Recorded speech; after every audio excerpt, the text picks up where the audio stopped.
Се ближи летото, а вие имате вишок на килограми. Погледнете ги съветите на Душица, Теодора и Македонка и следете ги основните правила за слабеени. Вела дека најдобар начин на учење е според примерот на другите. Па така, доколку целта ви е да го намалите вишок од килограми, би требало да ги следите правилата за слабење, кои се покажале како ефикасни многу пати досега кај повеќе народи.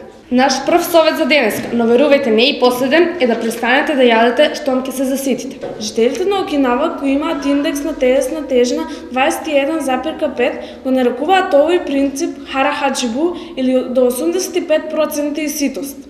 Никој не вели дека треба да станувате од трапезата гладни, но доколку јадете, додека собира, со текот на времето потребата од храна ќе се зголемува за 20% и пред да се свестите, килограмите се напластили.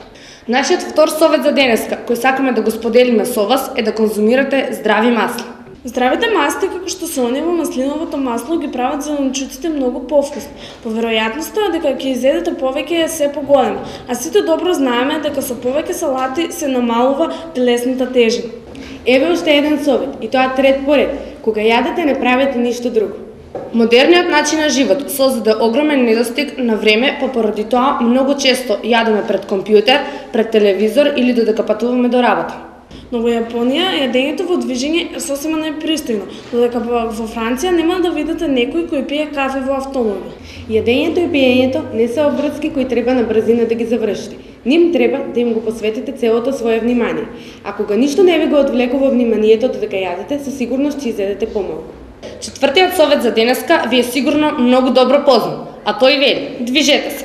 Голем број на жители од Азија и медитеранските земји се витки, но не поради тоа што седат дома да вежбаат или вежбаат по теретани, туку поради тоа што почесто пешачат отколку што користат автомобил. Не знам колку петиот совет ќе го искористите, но верувајте дека треба да уживате во редовните оброци. Една од основните причини зашто французинките ретко се дебелеат е тоа што тие секојдневно имаат по 3 оброци. И сврлувањето на оброк нема да ги намали калориите, туку ќе го намали метаболизмот, а тоа пак ќе ја зголеми телесните тежини. Шестиот совет ми се чини дека веќе сите го знаете, бидејќи гласи: не јадете сами.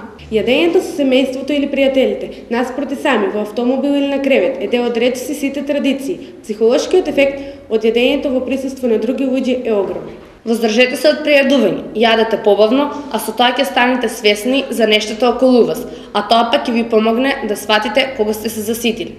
Се ближи лето, затоа внимавајте колку и што јадете. Немојте после друг да ви биде крив што костимот за капање кој сте го купиле минатата година не ви е точен.